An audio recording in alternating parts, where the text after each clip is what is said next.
Universidad Nacional Autónoma de Nicaragua, Recinto Universitario Rubén Darío, Facultad de Ciencias Médicas.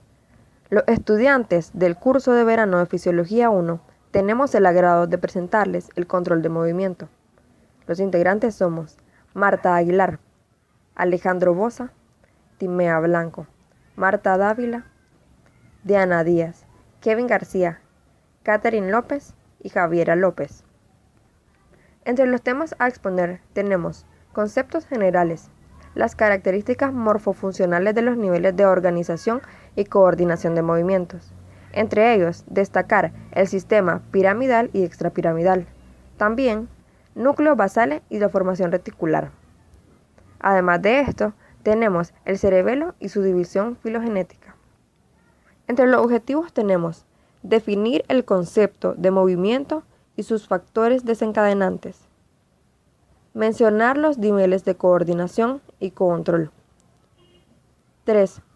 Diferenciar en base a criterios morfofuncionales los reflejos miotáticos, osteotendinosos y de extensión cruzada, destacando en esto la importancia clínica de los mismos. Describir el sistema piramidal y extrapiramidal. Como último y no menos importante, tenemos comprender las principales manifestaciones clínicas de cada sistema de integración del movimiento. Todo ser vivo tiene la propiedad de moverse y adaptarse al medio exterior por medio de sus actividades rutinarias y la realización de actos motores conscientes y no conscientes.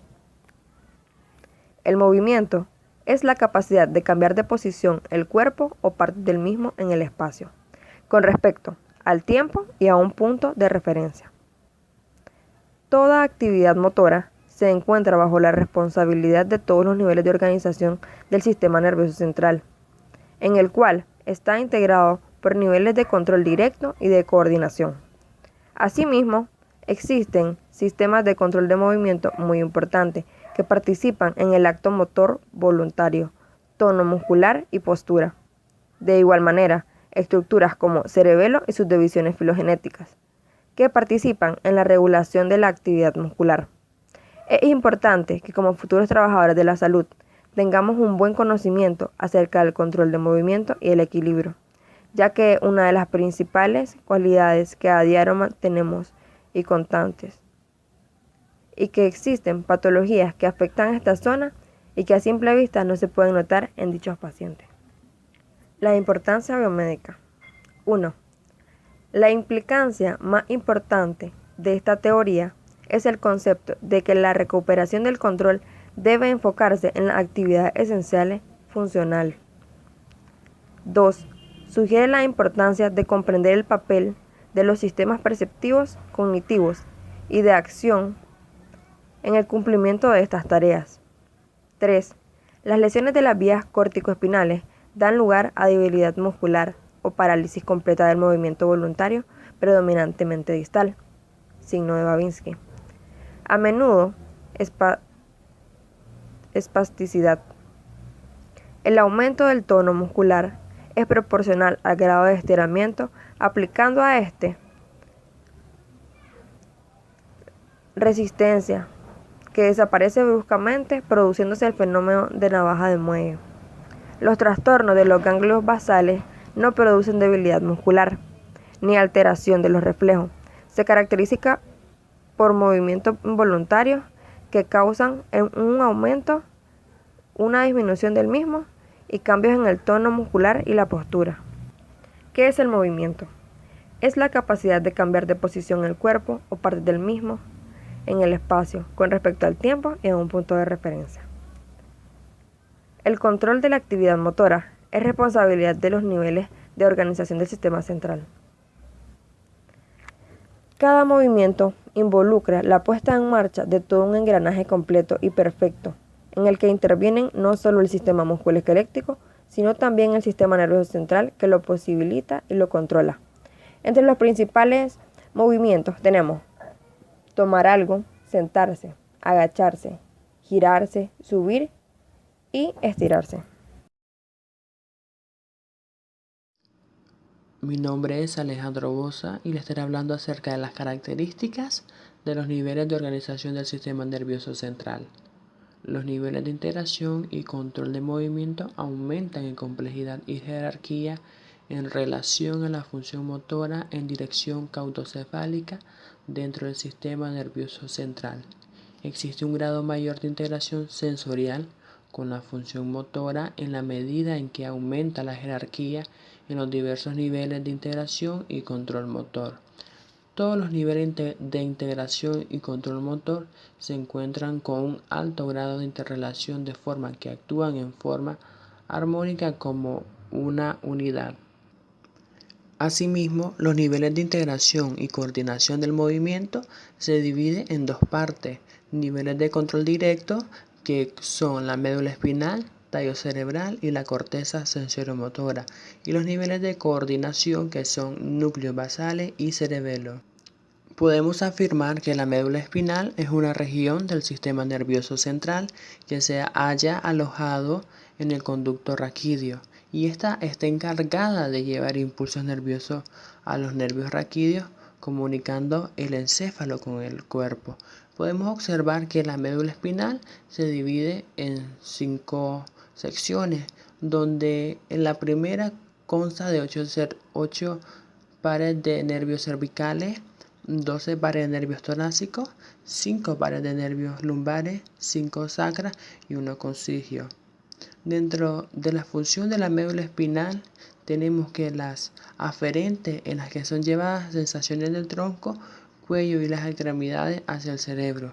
La eferente, el cerebro ordena a los órganos efectores realizar determinada acción, llevando estos impulsos al tronco, cuello y extremidades. Y por último, realizan el control de movimiento inmediato y vegetativo, como el arco de reflejo, el sistema nervioso simpático y el sistema nervioso parasimpático. Y por ende, el nivel de control directo de la médula espinal es el nivel más elemental de integración y control de movimiento. Estos segmentos de la médula espinal se podemos decir que son la eferencia motora, las interneuronas, las aferencias sensoriales, las vías ascendentes y descendentes de la misma. Soy Catherine López y a continuación les voy a hablar acerca de 3 segmentos de la médula espinal. Estos son eferencias motoras, interneuronas y aferencias sensoriales. Vamos a empezar primeramente con la eferencia motora. A nivel del asco anterior de la sustancia gris medular se encuentran las neuronas cuyas prolongaciones se dirigen a inervar el músculo esquelético. Estas son de dos tipos: motoneuronas alfa y motoneuronas gamma. Las motoneuronas alfa inervan las fibras extrafusales del músculo estriado, las cuales comprenden el grueso de las fibras contráctiles del mismo. La excitación de la motoneurona alfa produce contracción del músculo que inerva, mientras que su inhibición conduce a relajación. La motoneurona alfa, junto con todas las fibras musculares que reciben su inervación, constituye la unidad motora, debido a que además estas células representan el último eslabón, a través del cual debe pasar toda la excitación nerviosa, siempre y a cabo que se lleve un acto motor. A esto se le denomina vía final común. Motoneuronas gamma. Sus ramificaciones inervan los extremos contráctiles de las fibras intrafusales del músculo estriado esquelético. La excitación de la motoneurona gamma conduce a la estimulación del uso muscular y por vía refleja a la contracción de las fibras musculares extrafusales. Su inhibición conduce a la inhibición del uso muscular y a relajación de las fibras extrafusales. Interneuronas. Son neuronas de asociación que se encuentran en toda la sustancia gris medular. Aferencia sensorial.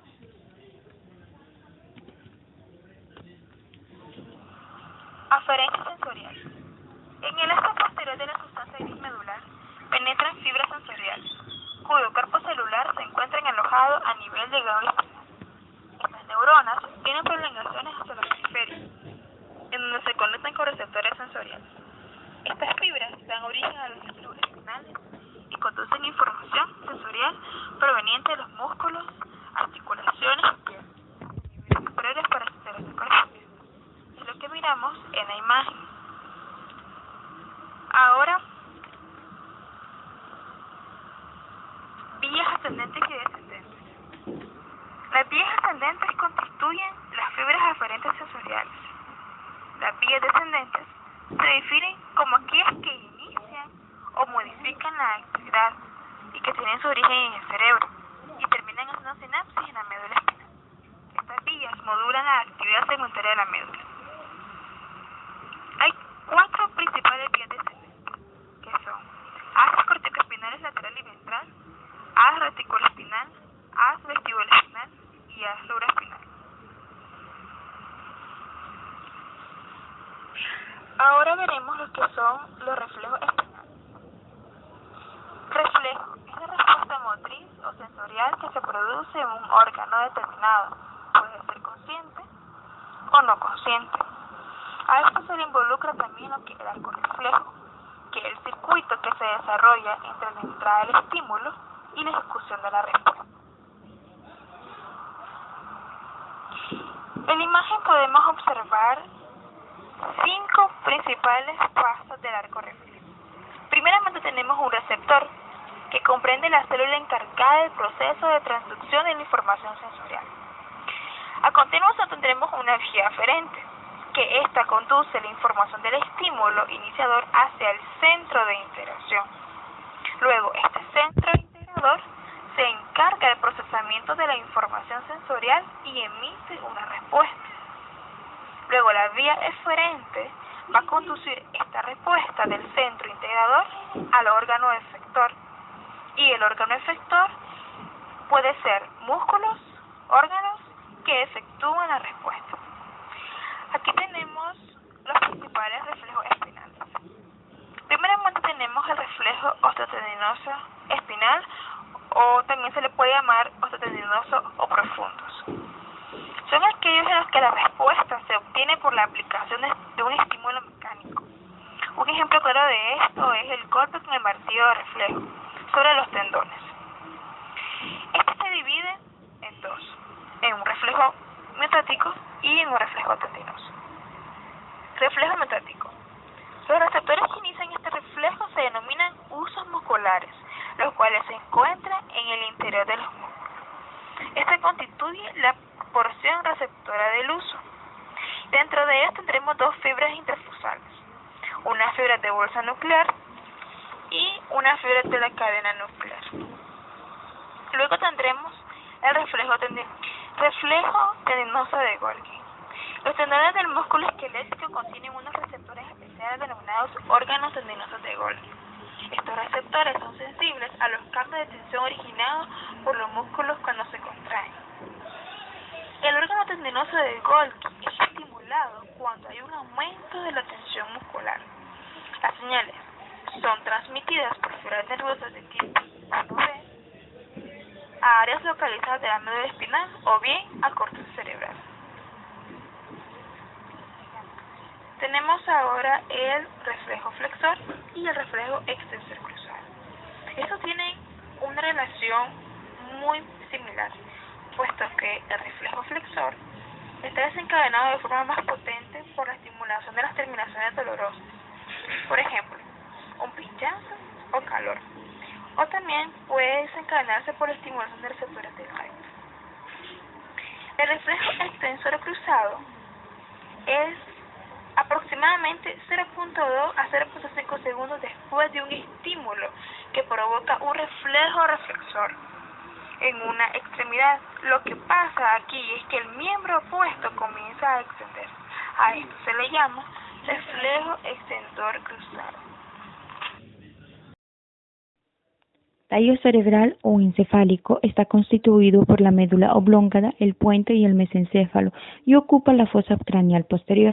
Se encarga de las siguientes funciones: el control del equilibrio y orientación especial, reflejo oculomotor, control del tono muscular y postura. En el nivel de control directo tenemos lo que es el tallo cerebral, que se divide en nivel encefálico inferior y nivel encefálico superior. El nivel encefálico inferior se encarga del comportamiento instintivo, de los hábitos, reflejos condicionados, funciones subconscientes, respiratoria, presión arterial, funciones digestivas, y el nivel encefálico superior se encarga del comportamiento inteligente, aprendizaje, memoria, pensamiento hipotético, pensamiento deductivo.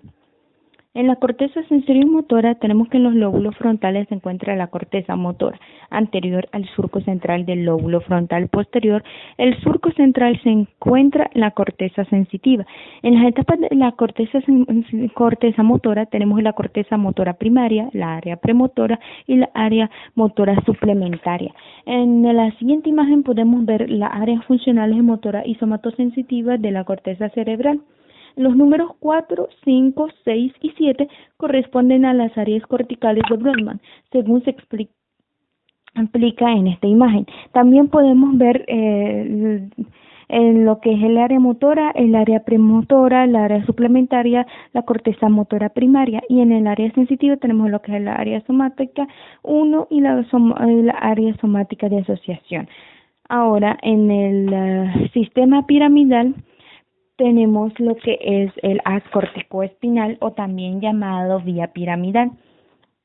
El 30% o más o menos de esta fascículo nace en la corteza motora primaria. El otro 30% lo hace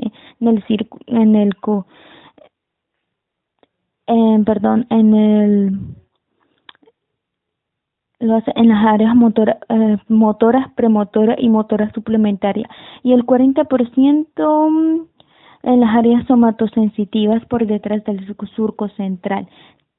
Tras salir de la corteza, atraviesa el brazo posterior de la cápsula interna, entre el núcleo caudado y el putamen, dos componentes de los ganglios basales, y después desciende por el tronco del encéfalo formando las pirámides del bulbo raquídeo. La mayoría de las fibras piramidales cruzan a continuación hacia el lado opuesto de la parte inferior del bulbo y descienden por los fascículos corticoespinales laterales a la médula para acabar finalizando sobre todo en las interneuronas de las regiones intermedias de la sustancia gris medular. Unas cuantas fibras terminan en neuronas sensitivas de relevo situadas en la asta posterior y muy pocas lo hacen directamente en la motoneurona anterior que dan origen a la contracción muscular. Algunas fibras no cruzan hacia el lado opuesto en el bulbo raquídeo, sino que descienden por el mismo lado de la médula constituyendo los fascículos corticoespinales ventrales. Muchas de estas fibras, sino la mayoría, al final acaban cruzando al lado contrario superior. Estas fibras pueden estar dedicadas al control de movimientos posturales bilaterales por parte de la corteza motora suplementaria. El ingrediente más destacado de la vía piramidal es una población de grandes fibras mielínicas con un diámetro medio de 16 Estas fibras nacen en las células piramidales gigantes, llamadas células de Betz, que solo están presentes en la corteza motora primaria. Las células de Betz miden en torno a un 60 de diámetro y sus fibras envían impulsos nerviosos hacia la médula espinal a una velocidad de unos 70 metros por segundo, el ritmo de conducción más rápido de cualquier señal transmitida desde el encéfalo hacia la médula. En cada fascículo corticoespinal hay alrededor de 34.000 fibras grandes de este tipo procedentes de las células de Betz. El número íntegro de fibras que componen cada fascículo supera 1.000.000, por lo que las fibras grandes no presentan más del 3% del total. El otro 97% corresponde sobre todo a fibras con un diámetro inferior a 4 que conducen señales tónicas de base hacia las regiones motoras de la médula. Y por último podemos ver lo que es la función del sistema piramidal, en las que tenemos ejecuta acto motor voluntario, control de aferencias sensoriales que van a otros niveles de integración y control de movimiento, ejecución de movimientos voluntarios finos como la precisión y habilidad que es muy importante, y el mantenimiento del tono muscular y postura en conjunto con la tonación reticular del tallo cerebral. Soy Kevin García y les hablaré un poco sobre el sistema extrapiramidal. El sistema extrapiramidal se divide en estructuras corticales y subcorticales. Las estructuras corticales tenemos el cuerpo neurales ubicados en todas las áreas corticales principales en el lóbulo frontal y parietal. Las estructuras subcorticales tenemos los núcleos basales y núcleos ubicados en el tallo encefálico. Los núcleos basales tenemos el núcleo caudado, putamen y globos pálidos. En los núcleos ubicados en el encéfalo tenemos la sustancia negra, núcleo rojo, cuerpo subtalámico y la formación reticular. Los núcleos basales comprenden el cuerpo estriado y globos pálidos. En el cuerpo estriado contenemos el núcleo caudado y el putamen.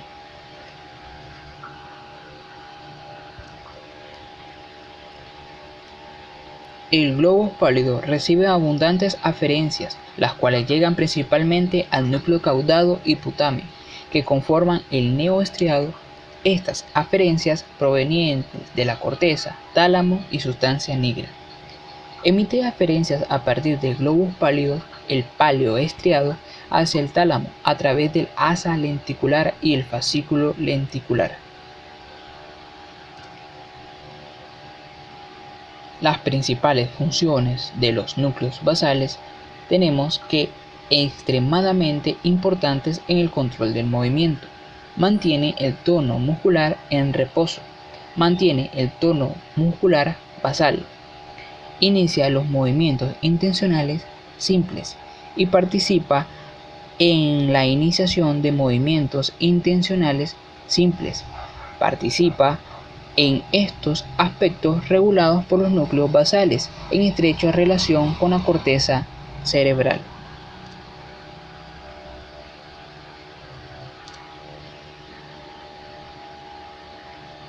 En la formación reticular tenemos que es en la corteza cerebral los núcleos basales del cerebelo.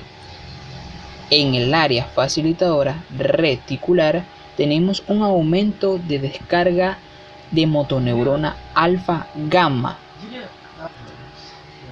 facilitando la extensión e inhibición flexora.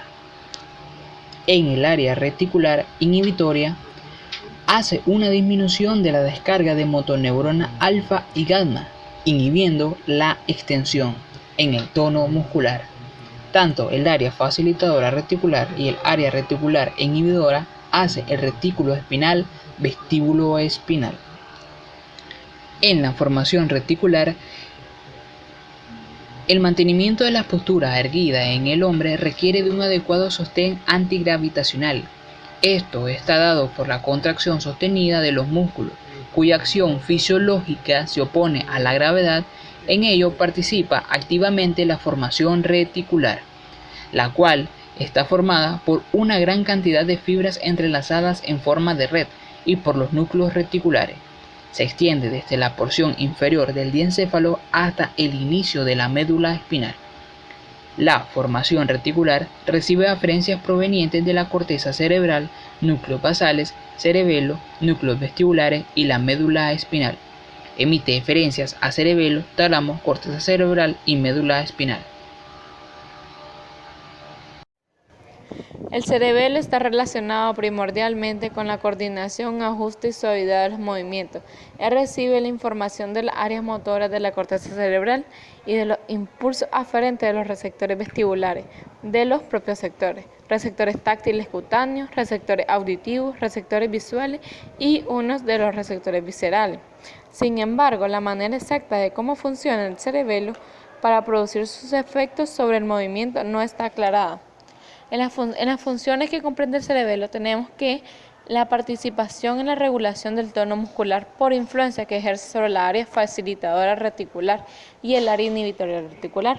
Bueno, en la imagen, tanto en la derecha como en la izquierda, podemos ver la participación de las vías aferentes y eferentes que en conjunto con la médula espinal aportan a la regulación del tono muscular.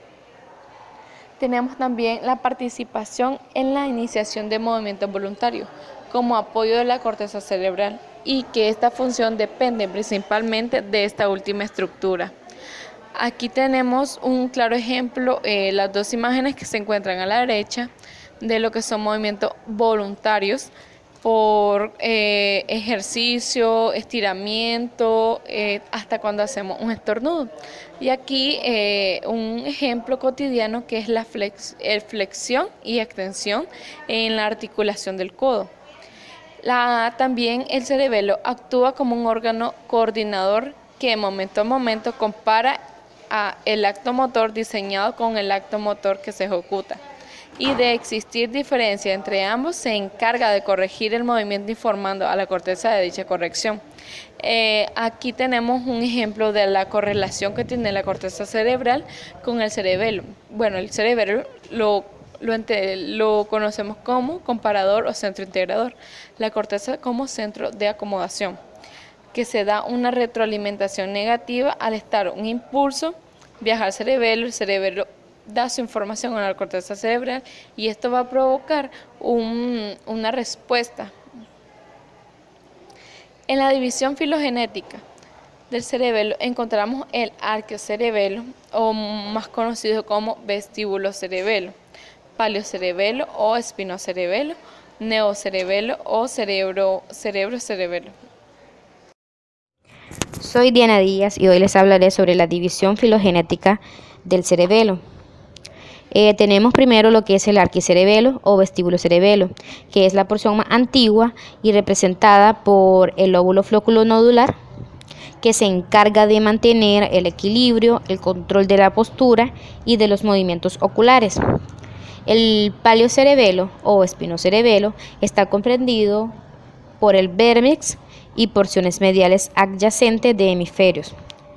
Recibe impulsos propioceptivos del organismo, así como una copia del plan motor de la corteza motora. Compara dicho plan con los logros reales para suavizar y coordinar los movimientos durante la producción. Está relacionado con el tono, postura y movimientos posturales semiautomáticos. El neocerebelo o cerebro-cerebelo está comprendido por la parte lateral del cerebelo, que son los hemisferios cerebelosos. Interactúa con la corteza motora para la planificación y programación de movimientos. Se relaciona con el ajuste y corrección de los movimientos coordinados finos.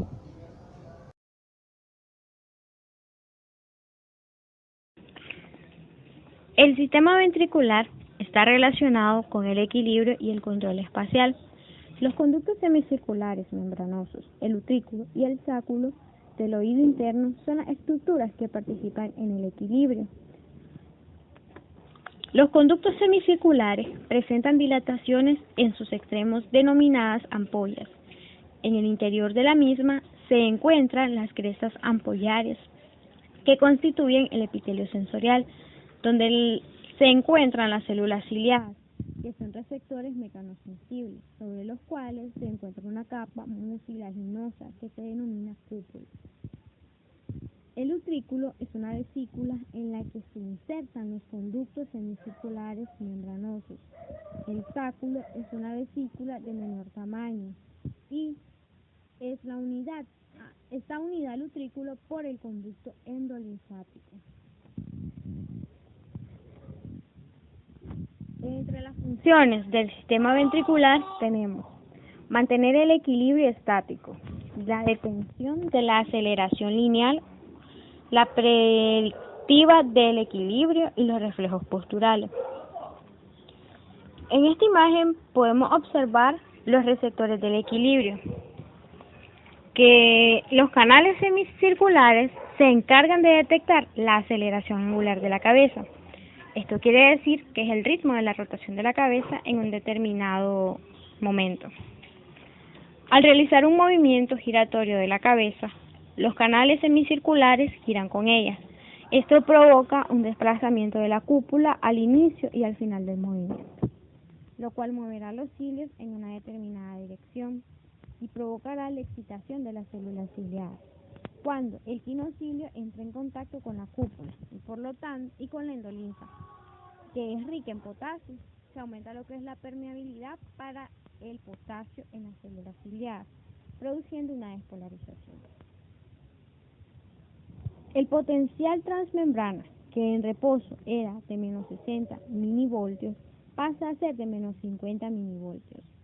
Cuando el quinocilio está empujado en dirección opuesta, se produce hiperpolarización. Una vez excitada la célula, esta libera un neurotransmisor por su porción basal, el cual provocará una excitación en las fibras nerviosas, originándose un potencial de acción. De ahí, la información será conducida por el nervio vestibular hacia los centros superiores. En la siguiente imagen tenemos lo que son las vías ventriculares.